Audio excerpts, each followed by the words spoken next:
அனைவருக்கும் காலை வணக்கம். என்னோட பேர் தீபா விஷ்ணுவர்தன். எனக்கு 2 பொண்ணுங்க. 2 பொண்ணும் பெஸ்ட் பொலியல் படிச்சுட்டு இருக்காங்க. பெரிய பொண்ணு இந்தியா ரெக்கார்டு வாங்கியிருக்கான். சின்ன பொண்ணு அப்துல் கலாம் வேர்ல்டு ரெக்கார்டு வாங்கியிருக்கான். 2 பொண்ணும் நல்லா படிப்பாங்க. ஸ்கூல்லேயே நல்லா டாப்பர்ஸ் தான்.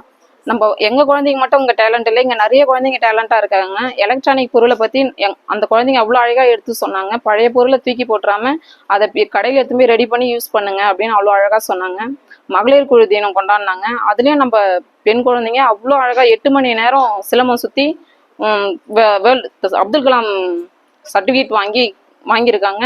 பேரண்ட்ஸ் எங்களுக்கும் வாய்ப்பு கொடுத்தாங்க. நாங்களும் அப்துல் கலாம் சர்டிஃபிகேட் வாங்கியிருக்கோம், மெடல் வாங்கியிருக்கோம். எங்களுக்கு ரொம்ப பெருமையாக இருக்கும் நம்ம ஸ்கூலில் நினச்சி. நம்ம ஸ்கூல் ஆனுவல் டே நடத்தினாங்க. டாப்பர்ஸுக்காக நிறைய ப்ரைஸ் கொடுப்பாங்க அப்படின்னு சொல்லிட்டு நாங்கள் எதிர்பார்த்துட்டே இருந்தோம். அங்கே ஒவ்வொரு டேலண்ட்டுக்கும் ஒவ்வொரு ப்ரைஸ் கொடுத்துருந்தாங்க. 5 சர்டிஃபிகேட் கொடுத்துருந்தாங்க. பேரண்ட்ஸுக்காகவும் ஒரு சர்டிஃபிகேட் கொடுத்துருந்தாங்க. எங்களுக்கு அது ரொம்ப பெருமையாக இருக்குது. இதுக்காக நான் MD ma'am, principal sir, teachers அனைவருக்கும் மனமார்ந்த நன்றி சொல்லிக்கிறேன். நன்றி.